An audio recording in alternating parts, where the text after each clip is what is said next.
Hey, and welcome back to Wild Mythology. I welcome you to the channel with bread and salt. For today's video, we're going to be covering the Gods of Mischief, the Gods of Lies, and the Trickster Gods from Mythology and Folklore. But before we get to that, we have a few announcements. First, we have a winner for last month's giveaway for Neil Gaiman's book on Norse mythology. Make sure to keep watching because we'll be announcing the winner somewhere in the middle of the video. The second announcement is that we are in the process of moving, so we're going to be taking a little break for the month of July. We'll still be releasing a couple of videos this month, but the bulk of our videos and our giveaways will be put on hold. But don't worry, we'll be returning in August with plenty more content, plus more awesome giveaways. But now, enough of that. I think it's time for the Trickster Gods of Mythology and Folklore. Number 1. Loki. Probably the most famous trickster god of all is Loki, the Jotun/God of Mischief and the God of Lies from Norse mythology. In mythology, Loki was the son of the Jotun Farboti and the goddess Levi.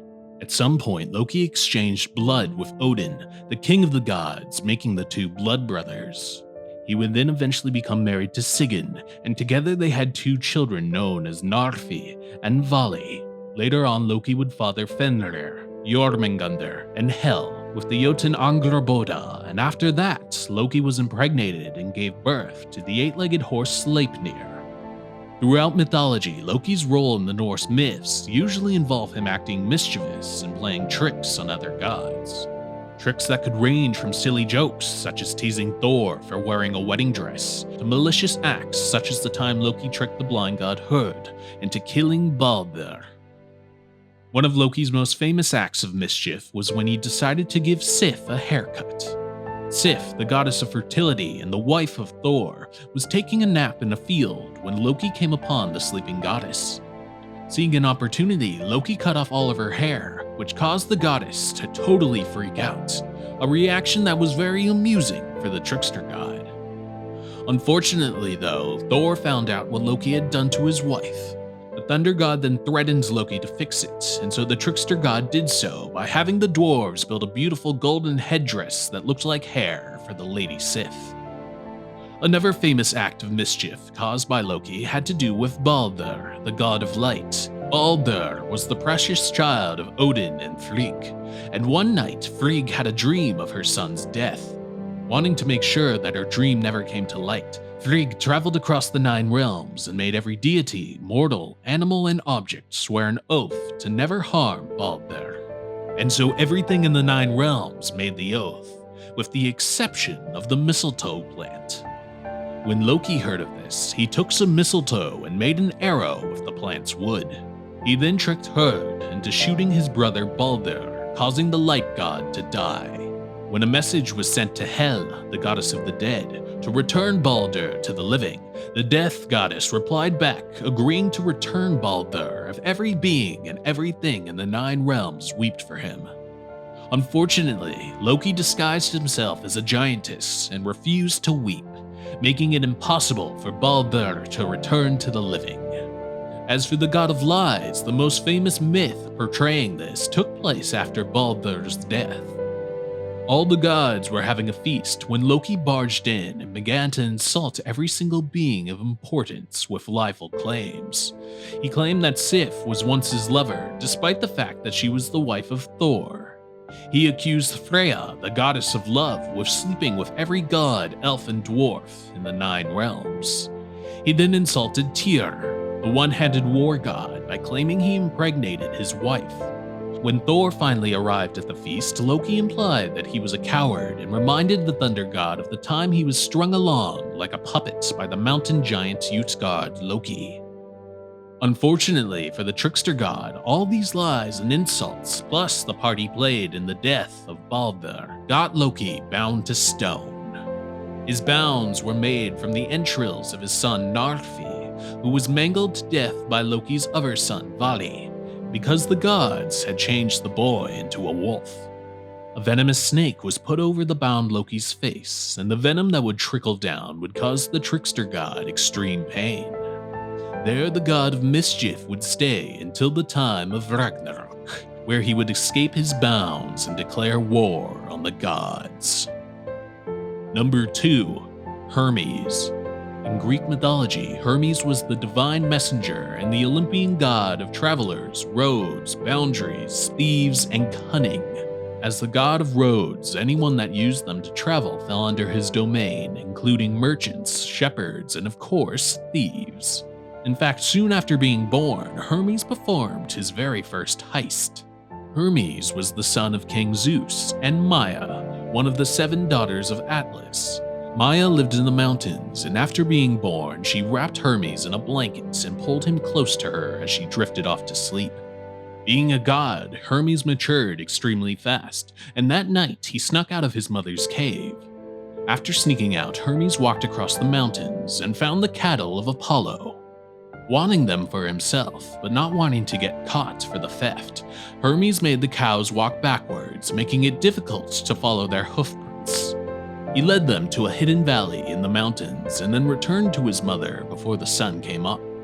Outraged that someone had stolen his cattle, Apollo searched for the thief and eventually came to Maia's cave. Apollo demanded that Hermes return his cows, but Hermes played innocent, pretending to be a sweet little child. Annoyed with his half-brother, Apollo took Hermes to Zeus and demanded his father to make the child return his cattle. Pressured by his father, Hermes showed Apollo where the cows were, but before Apollo could take them back, Hermes offered Apollo a trade. Hermes revealed that he had invented the lyre, using a tortoise shell and the fat of 2 cattle he had sacrificed the night before. Handing Apollo the instrument, Apollo strung the strings, making a beautiful sound echo throughout the valley. Enamored with the beautiful instrument, Apollo agreed to the trade, thus completing Hermes' first show of cunning and bargaining. Another example of Hermes' trickery was in the myth of Pandora. Wanting to punish mankind for accepting Prometheus' gift of fire, Zeus commissioned his son Hephaestus to form a woman named Pandora out of mud and water. Zeus then asked each of the gods to bestow Pandora a gift. Aphrodite gave her great beauty, Athena gave her thoughtfulness and curiosity, and Hermes gave her cunning and deceit. The gods then gave Pandora a mysterious jar as a gift, declaring that she was not to open it under any circumstances. But eventually, it was the curiosity and deceit that caused Pandora to open the jar, letting out all of the evils within it into the world. Number 3. Anansi. Anansi was the spider god of stories and a trickster god from African mythology and folklore. Anansi's name, meaning spider, originated from the Akan language, and he was often depicted as a spider, which was his favorite form. When he was not in his spider form, Anansi took the form of a man with spider-like features, or a spider with a human face. Anansi was famous in myths for his ability to trick and outsmart stronger opponents. Instead of great bouts of strength, Anansi used his cunning and creativity. The most famous myth showcasing Anansi's trickery had to do with the sky god Niame. Niame was the keeper of all stories in the world, and he wasn't interested in sharing any of them with anyone. Many great kingdoms had tried to buy the stories from Niame, but all had failed to acquire the asking price, at least until Anansi came along. Anansi wanted Niame's stories, and so asked him what price the sky god would accept for them. Niame entertained Anansi and told the spider that he would give up his stories if Anansi could capture 4 of the most dangerous creatures in the world: Onini the python, Osebo the leopard, Moatia the fairy, and the Mamboro hornets. Agreeing to the price, Anansi made his way home and planned with his wife on how he would catch the dangerous creatures. He first started with Onini the python. Anansi got a long branch and some vines together. He then took them near the python's home and pretended to have an argument about Onini being bigger than the branch. This caused Onini to appear. Anansi then asked Onini to settle the argument by laying next to the branch he had collected. Doing so, Anansi quickly took the vines and tied Onini against the branch. With his successful capture of the python, Anansi decided that Osebo the leopard would be his next target. So Anansi dug a deep pit near Osebo's home and covered it with plants and brush. The next day, Anansi returned to find the leopard stuck in the pit. Pretending to be concerned for Osebo, Anansi helped the leopard out of the pit, only to strike him in the back of the head when he let his guard down. With the leopard unconscious, Anansi went after the Mabora hornets next. Acquiring a gourd, Anansi filled it with water and went to search for the hornets. When he found them, he climbed a tree and poured some of the water on top of them, and then quickly poured the rest over his head. He then took a soggy banana leaf and tied it around his head. Furious about being splashed with water, the hornets flew up to Anansi. But before they could harm him, Anansi showed his soggy banana leaf covering and told the hornets that the water that had splashed them had been a result of rain. He then told the hornets that they could hide inside his gourd so that no harm would come to them from the rain. Thanking Anansi, the hornets agreed and they all flew into the gourd. The moment the last hornet flew in, Anansi quickly locked the gourd shut. Laughing at his clever plan, Anansi made his way for the last creature, Moatia, the fairy. You see, fairies had the ability to become invisible, which made them quite difficult to capture. So Anansi made a doll and covered it in sticky sap. He then attached some of his spider silk to the doll so he could control its movement like a puppet. Anansi then hid behind a tree and controlled the doll to walk around the home of the fairies. Eventually, Moatia appeared and tried to talk to the doll. When the doll didn't answer any of Moatia's questions, the fairy felt slighted and so struck the doll in the face. But when the fairy tried to pull back her hand, she found that she couldn't. Again, Moatia tried to strike the doll, but again, Moatia's hand got stuck. Having captured the fairy, Anansi appeared from his hiding spot and took the fairy to his home. Having all four dangerous creatures, Anansi made his way to the Sky God's kingdom.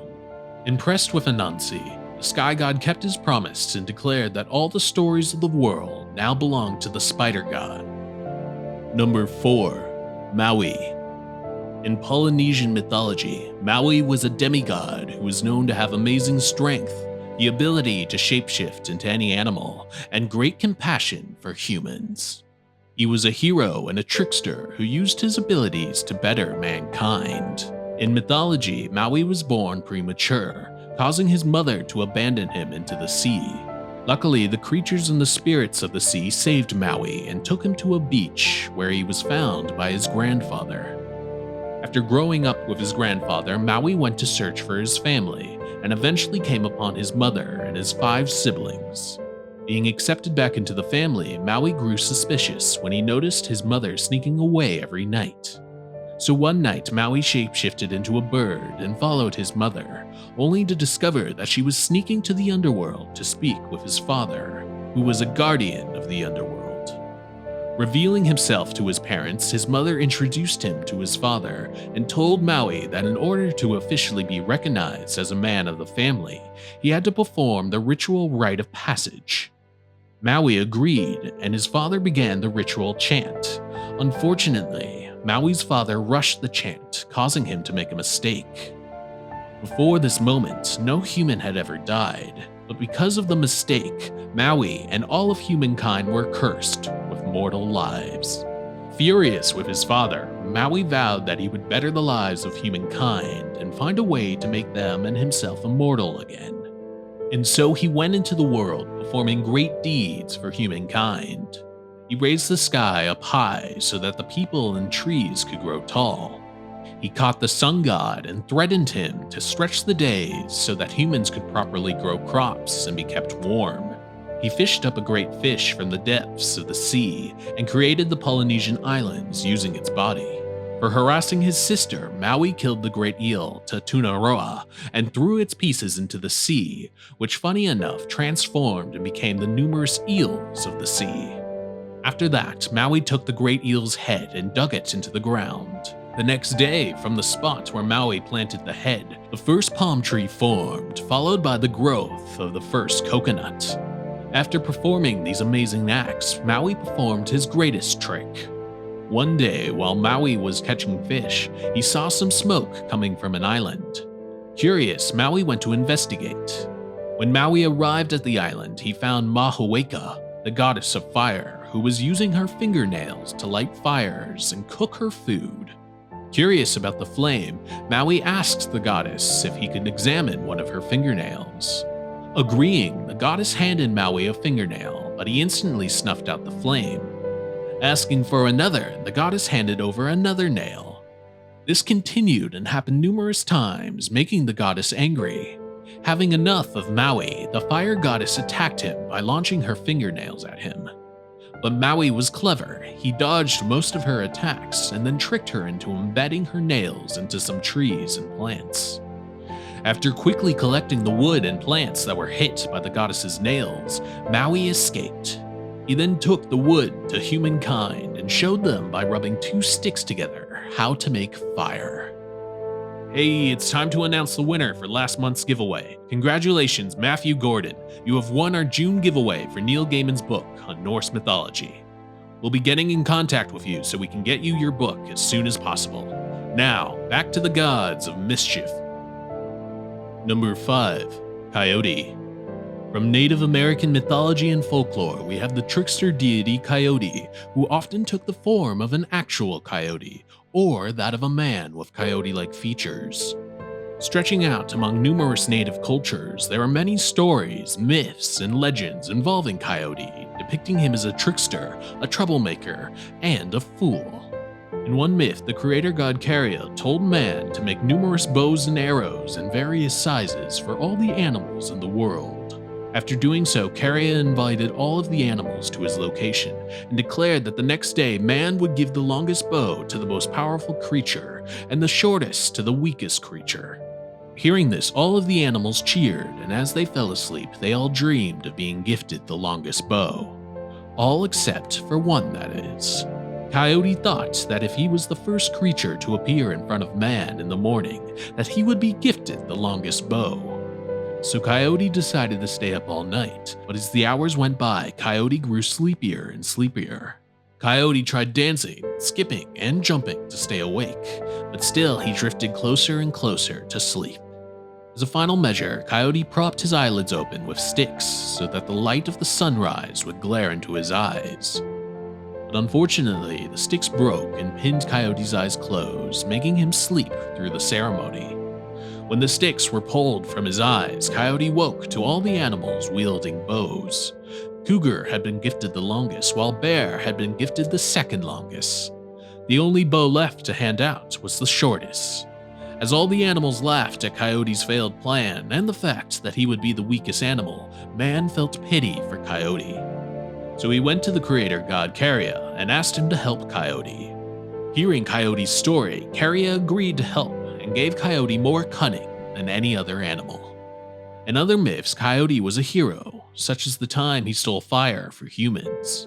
By using his cunning and trickery, Coyote was able to outsmart beings much stronger than he was. Another great myth to show this was when Coyote released the buffaloes. A powerful being named Humpback was hoarding all of the world's buffalo and wouldn't share them with any being. Frustrated with this, Coyote camped by the home of Humpback and his son, watching them for days.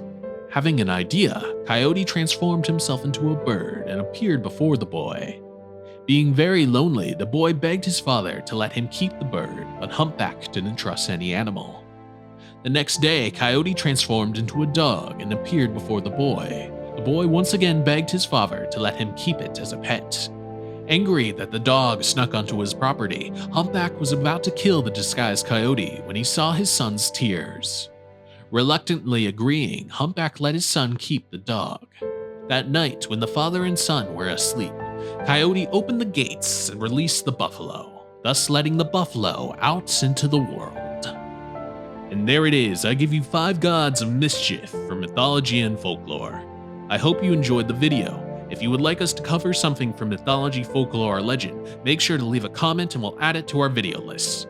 Well, that's all for now. Until next time on Wild Mythology.